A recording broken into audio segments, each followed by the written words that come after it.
नमस्कार आदाब दोस्तों। तो चलिए आज हम फिर से लाए हैं देश और दुनिया की तमाम छोटी बड़ी ब्रेकिंग न्यूज। तो खबरों को स्टार्ट करने से पहले एक छोटी सी रिक्वेस्ट है दोस्तों, अगर आप इस चैनल पर नए आए हैं तो चैनल को सब्सक्राइब कर ले और नोटिफिकेशन ऑन कर ले और साथ में वीडियो को लाइक कर ले और अपने दोस्तों में वीडियो को ज़्यादा से ज़्यादा शेयर कीजिए।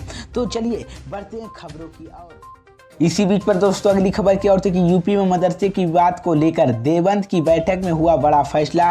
कास्ट सर्वे में सहयोग करें मगर सरकार भी नियत साफ रखे। जी हां दोस्तों, आपको बता दी ये बड़ी खबर सामने निकल कर आई दोस्तों कि उत्तर प्रदेश की योगी सरकार द्वारा मदरसे के सर्वे के आदेश पर उठे विवाद को लेकर आज दारुल उलमा हिंद देवबंद में बुलाई गई बैठक में बड़ा फैसला कल हुआ था और 500 मदरसा के संचालकों से रहा। इस दौरान कुल 5000 से ज़्यादा धार्मिक मौलाना जुटे और 4 घंटे तक इस बैठक में कई तरह के विचार रखे गए मगर आखिर में बैठक इस ऐलान के साथ खत्म हुआ था कि मदरसे खुद सर्वे करने के सहयोग करेंगे। इसके लिए प्रशासनिक उलमा उन्होंने परेशान ना करें और मदरसे खुद 12 बिंदुओं पर मांगी गई जानकारी उन्होंने सौंप देंगे। आज ही इसी बड़ी बैठक की सदस्यता के रहे मौलाना के अरशद मदनी बताया कि ऐसे में कहना कि और पीछे इसी से बड़ी वजह है। हम दिखाना चाहते हैं कि मदरसे खुली किताब है और यहाँ कुछ भी गलत नहीं होता है।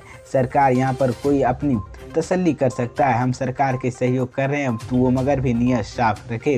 बैठक में बताया गया कि दारुल उलमा हिंद के उत्तर प्रदेश के कई इसी प्रतिनिधि सभा के विभिन्न समुदायों के इस देश की सभी लोगों के सामने इस तथ्यों की व्यक्त करना आवश्यक है कि भारत में कौन से संचालक इस्लामिक मदरसे पेश के अंग्रेजी के कब्जे के बाद दारुल उलमा हिंद स्थापना के साथ शुरू हो जाएगा। इन मदरसे के शैक्षणिक राष्ट्रीय सामाजिक सेवाओं को उलझ इतिहास रहे। इसी बीच तो ये बड़ी अपडेट है।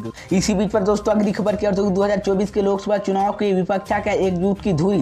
नीतीश कुमार के बिहार के साथ अब यूपी में भी चुनाव लड़ने की तैयारी। मोदी अमित शाह की बड़ी मुश्किलें। जी हां दोस्तों, आपको बता दी ये बड़ी खबर सामने निकल कर आई दोस्तों कि 2024 में बीजेपी के चुनौती देने के लिए एकजुट हो रहे विपक्ष की धुरी बनते बिहार के मुख्यमंत्री नीतीश कुमार को लेकर एक और खबर सामने आई है।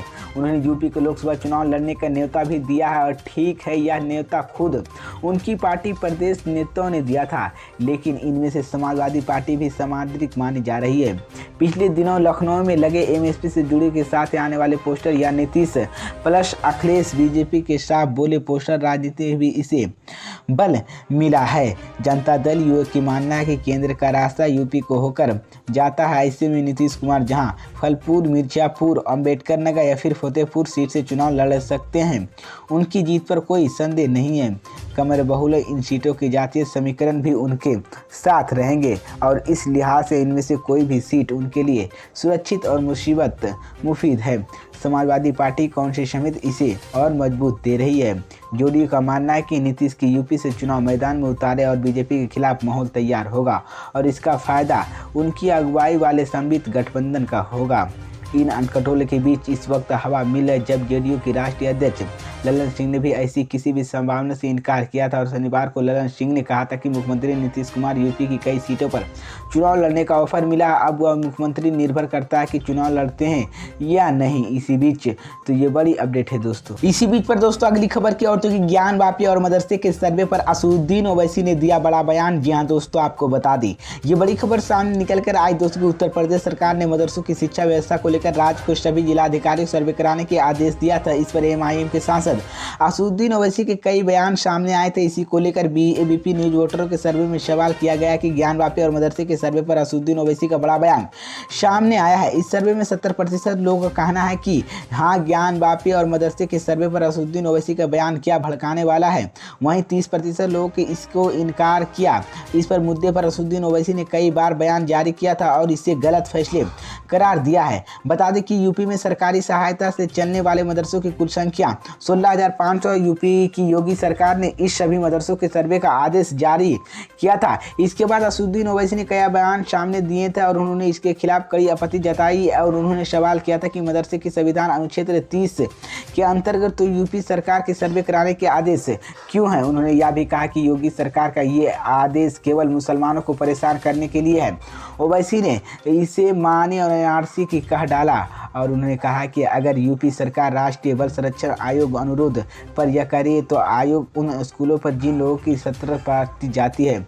इसी बीच तो ये बड़ी अपडेट है दोस्तों कि ज्ञान वापी और मदरसे के सर्वे को लेकर असदुद्दीन ओवैसी ने ये बड़ा बयान दिया। इसी बीच पर दोस्तों अगली खबर की और तो कि दिल्ली के मुख्यमंत्री अरविंद केजरीवाल ने बीजेपी पर किया पलटवार। संबित पात्रा ने पूछा जेल से जाने वाले कैसे होगा भारत रत्न। जी हाँ दोस्तों, आपको बता दें ये बड़ी खबर सामने निकल कर आई दोस्तों की भारतीय जनता पार्टी नेता संबित पात्रा के आम आदमी पार्टी के नेता और दिल्ली के सीएम अरविंद केजरीवाल ने आरोप में जवाब दिया कि अपनी प्रेस कॉन्फ्रेंस के उन्होंने कहा कि इतिहास में सबसे कम समय के अंदर अगर किसी भी चुनी हुई सरकार के सबसे ज्यादा संपत्ति मिष्टापाठ भ्रष्टाचार और आरोप के कारण इस्तीफा देने पड़ सकता। वहीं अरविंद केजरीवाल ने आम आदमी पार्टी ही है और केजरीवाल सरकार पर आरोप लगाते हुए संबित पात्रा ने कहा कि दिल्ली के उन पर लगभग 3000 करोड़ की कर्ज है और जब 144 करोड़ रुपए की शराब ठुकरा दे के माफ कर देते तो सरकारी पैसे के घोटाला से उड़ा जाएंगे। यानी जिस तरह से आप बिजली घोटाला कर रहे हैं, डीडीसी और 1000 करोड़ घोटाला कर रहे हैं। इसी को लेकर मैं आपको बता दें कि बीजेपी प्रवक्ता संबित पात्रा ने पिछले जेल से जाने वाले सत्येंद्र जैन की भारत रत्न कैसे दे। बता दें कि सीएम केजरीवाल सत्येंद्र जैन की भारत रत्न देने की मांग की थी और संबित पात्रा ने कहा था कि अरविंद केजरीवाल भारतीय जनता राजनीति के पहले ही नेता वो खुद ही भगवान समझते हैं। इसी बीच पर दोस्तों अगली खबर की और तो गुलाम नबी आजाद के बाद अब कर्ण सिंह ने दिए कांग्रेस छोड़ने के संकेत। जी हाँ दोस्तों, आपको बता दें ये बड़ी खबर सामने निकल कर आई दोस्तों। कांग्रेस नेता गुलाम नबी आजाद के बाद अब पार्टी के प्रति असंतोष जताते हुए दिग्गज नेता कर्ण सिंह ने भी शुक्रवार को कहा था कि सबसे पुरानी पार्टी के साथ उनके संबंध लगभग खत्म हो गए और उनके इसी बयान को कांग्रेस छोड़ने के अटकलें भी हवा तेज हो गई और 1967 के कांग्रेस में शामिल हुआ था, लेकिन पिछले 8 से 10 वर्षों की मैं सांसद में नहीं हूँ और मुझे पार्टी की कार्यक्रम हटा दिया गया था और मैं कांग्रेस में हूँ, लेकिन मेरा कोई भी किसी से संपर्क नहीं है, कोई मुझसे कुछ नहीं पूछता है, मेरा अपना काम कर रहा हूँ। अपनी पार्टी के साथ मेरा संबंध अब लगभग खत्म हो गया है। जम्मू कश्मीर रियासत के अंतिम महाराज के हरि सिंह पुत्र कर्ण सिंह के केंद्रीय मंत्री रह चुके और उनके अब कांग्रेस छोड़ने की कायश लगाया जा रहा है और जम्मू कश्मीर के 23 सितंबर महाराज सिंह सिंह जयंती के मौके पर सार्वजनिक आवश्यक ऐलान किया था और सरकार का कहना कि अब इस साल इन दिनों छुट्टी रहेगी और इस संदर्भ से जल्द ही अधिकारी नोटिस जारी किया जाएगा।